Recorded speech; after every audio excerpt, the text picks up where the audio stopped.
श्री गौरी वक्त्रपद्मार्का श्रीविघ्नेशा गजानना उत्तिष्ठ सुरसम्पूज्या त्रैलोक्यं पालनं कुरु। श्री गौरी वक्त्रपद्मार्का श्रीविघ्नेशा गजानना उत्तिष्ठ सुरसम्पूज्या त्रैलोक्यं पालनं कुरु।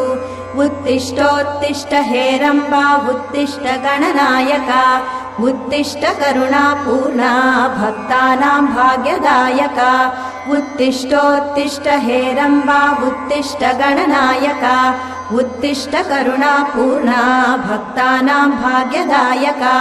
श्रीयाकुवाहन शिवात्मज दिव्यगात्रा श्रीभिन्नदन्तधनुजान्तक सूक्ष्मनेत्रा सर्वार्ति दुःख शमना फणिराजसूत्रा देवा गणेश्वर विभो तव सुप्रभातम्।